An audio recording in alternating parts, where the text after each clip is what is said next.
आत्मीय भाइयों एवं बहनों, प्रणाम। आपको पुस्तक महापुरुषों के अविस्मरणीय जीवन प्रसंग वाङ्मय 50 से पढ़कर सुनाते हैं। धार्मिक क्रांति के प्रतीक भगवान परशुराम। आइए सुनते हैं। परशुराम उन दिनों शिवजी से शिक्षा प्राप्त कर रहे थे। अपने शिष्यों की मनोभूमि परखने के लिए शिवजी समय समय पर उनकी परीक्षा लिया करते थे। एक दिन गुरु ने कुछ अनैतिक काम करके छात्रों की प्रतिक्रिया जाननी चाहिए। एक छात्र तो संकोच में दब गए, अन्य छात्र तो संकोच में दब गए, पर परशुराम से न रहा गया। वे गुरु के विरुद्ध लड़ने को खड़े हो गए और साधारण समझाने बुझाने से काम न चला तो फरसे का प्रहार कर डाला। चोट गहरी लगी, शिवजी का सिर फट गया, पर उन्होंने बुरा न माना, वरन संतोष व्यक्त करते हुए गुरुकुल के समस्त छात्रों को संबोधित करते हुए कहा, अन्याय के विरुद्ध संघर्ष करना प्रत्येक धर्मशील व्यक्ति का मनुष्योचित कर्तव्य है। फिर अन्याय करने वाला चाहे कितनी ही ऊंची स्थिति का क्यों ना हो। संसार से अधर्म इसी प्रकार मिट सकता है। यदि उसे सहन करते रहा जाएगा तो इससे अनीति बढ़ेगी और इस सुंदर संसार में अशांति उत्पन्न होगी। परशुराम ने धर्म रक्षा के लिए जो दर्प प्रदर्शित किया उससे मैं बहुत प्रसन्न हूं। शंकर जी ने अपने इस प्रिय शिष्य को उठाकर छाती से लगा लिया, उन्हें अव्यर्थ शस्त्र परशु उपहार में दिया और आशा प्रकट की कि उनके द्वारा संसार में फैले हुए अधर्म का उन्मूलन करने की एक भारी लोक सेवा बन पड़ेगी। शिव जी ने अपने शिष्यों से और भी कहा, बालकों, केवल दान धर्म जप तप व्रत उपवास ही धर्म के लक्षण नहीं है। अनीति से लड़ने का कठोर व्रत लेना भी धर्म साधना का एक अंग है। अधर्म का उन्मूलन और धर्म का संस्थापन एक ही रथ के दो पहिए होते हैं। दोनों का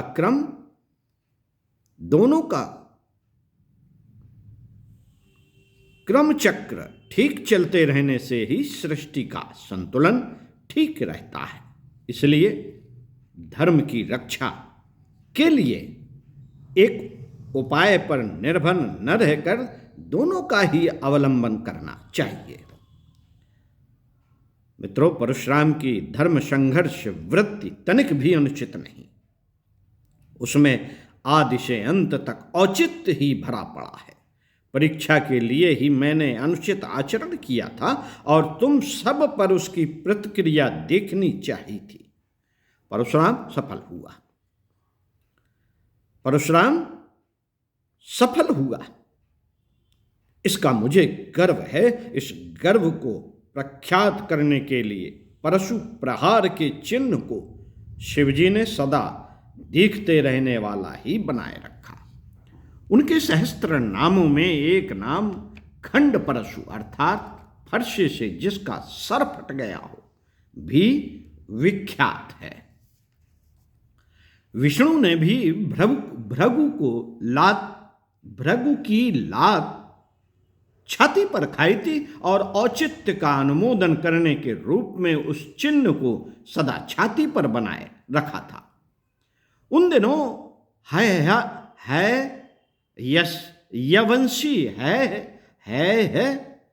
वंशी छत्री राजमद में बदान धो रहे थे। रावण, कंस, हिरण्यकश्यप की तरह उन्होंने स्वेच्छाचारिता अपना रखी थी। स्वार्थ बस चाहे जिसके साथ जघन्य व्यवहार करने पर उतारू हो जाते थे। भृगुवंशी पुरोहितों ने ऐसा न करने के लिए उन्हें समझाया तो कुपित होकर उल्टे आक्रमणकारी बन गए। घर खोद कर फेंक दिया। स्त्रियों के गर्भ फाड़ डाले और जिन्होंने उन्हें समझाया था उनके सिर काट लिए। जो बच गए वे महिष्मती छोड़कर सरस्वती तट पर जा बसे। इन्हीं विस्थापितों पुरोहितों में एक बालक था परशुराम। वह शिव जी से शिक्षा तो प्राप्त करता, पर साथ ही अत्याचारी के विरुद्ध उसके मन में निरंतर आग जलती रहती। वह सोचता गुरु के द्वारा जो शक्ति उसे मिलेगी उसे अनाचार के विरुद्ध संघर्ष करने में प्रयुक्त करेगा। बालक की निष्ठा परखने को शिव जी ने वैसा ही प्रसंग उत्पन्न किया था। जब बालक ने गुरु का ही सिर फोड़ दिया तो उन्हें विश्वास हो गया कि बालक में लौह पुरुष के गुण मौजूद हैं। वह अधर्म के उन्मूलन की जन आकांक्षा को पूरा करके रहेगा। शिव जी का आशीर्वाद पाकर परशुराम अनाचार विरोधी एक महान अभियान की तैयारी करने लगे।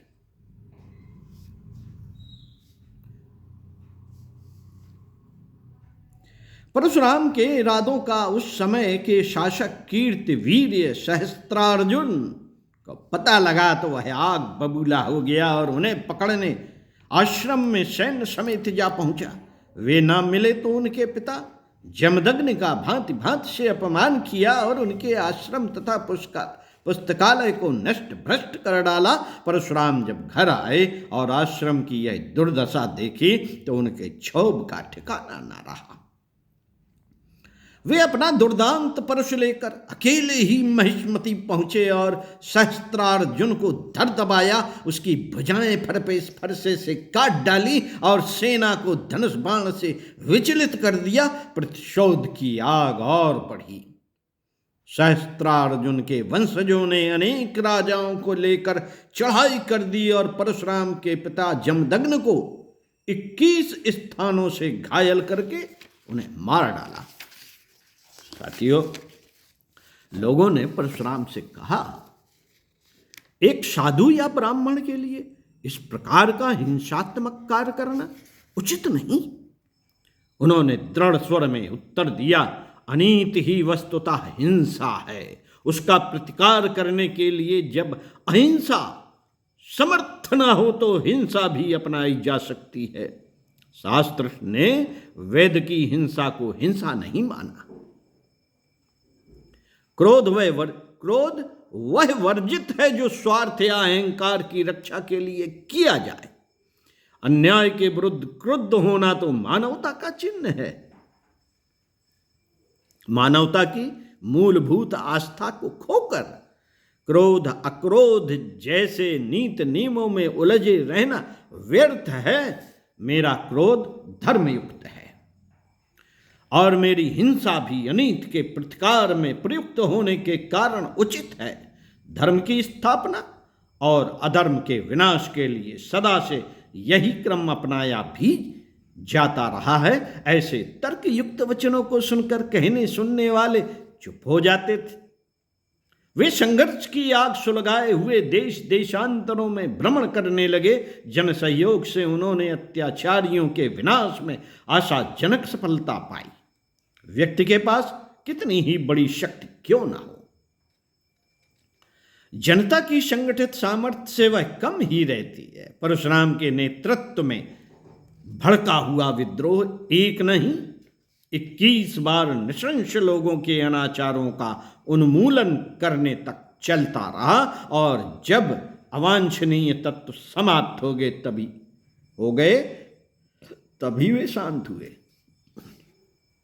अनाचार को समाप्त करने की उदात्त भावनाओं से प्रेरित होकर परशुराम जी को हिंसात्मक नीति अपनानी पड़ी, पर उन्होंने इसे कभी अनुचित न समझा। शांति की स्थापना के लिए प्रयुक्त हुई अशांति सराहनीय है और अहिंसा की परिस्थितियां उत्पन्न करने के लिए की गई हिंसा में पाप नहीं माना जाता। स्वार्थ और अन्याय के लिए ही आक्रमण वर्जित है, पर आत्मरक्षा या अनाचार की रोकथाम के लिए प्रतिरोधात्मक उपाय के रूप में हिंसा अपनानी पड़े तो न अनुचित माना जाता है और न हे। परशुराम जी शास्त्र और धर्म के गूढ़ तत्वों को भली भांति समझते थे, इसलिए आवश्यकता पड़ने पर कांटे से कांटा निकालने, विष से विष मारने की नीति के अनुसार ऋषि होते हुए भी उन्होंने धर्म रक्षा के लिए सशस्त्र अभियान आरंभ करने में तनिक भी संकोच न किया। साथियों, जब प्रयोजन पूर्ण हो गया तो उन्होंने अनावश्यक रक्तपात को एक क्षण के लिए भी जारी रखना उचित न समझा। फरसे को उन्होंने समुद्र में फेंक दिया। जो राज्य छीने थे वह सारी भूमि महर्षि कश्यप को दान में दी ताकि वे उन प्रदेशों में स्वराज्य स्थापना की व्यवस्था कर सके। पितरों ने प्रसन्न होकर उनके इस धर्म संघर्ष के लिए प्रसन्नता प्रकट की तो उन्होंने यही कहा, यदि आप लोग प्रसन्न हैं तो पहले की तरह मेरी तपस्या, स्वाध्याय और धर्म रक्षा के मार्ग में प्रीति उत्पन्न हो जाए। जन कल्याण के लिए परशुराम जी ज्ञान और विग्रह दोनों को ही आवश्यक मानते थे। नम्रता और ज्ञान से सज्जनों को और प्रतिरोध तथा दंड से दुष्टों को जीता जा सकता है, ऐसी उनकी निश्चित मान्यता थी। इसलिए वे उभय पक्षीय संतुलित नीति लेकर चलने में ही धर्म रक्षा की संभावना स्वीकार करते थे। उनकी मान्यता उनके शब्दों में ही इस प्रकार कही गई है। अग्रतश्चतुरो वेदः पृष्ठतः सरन्धनु इदं ब्रह्मम्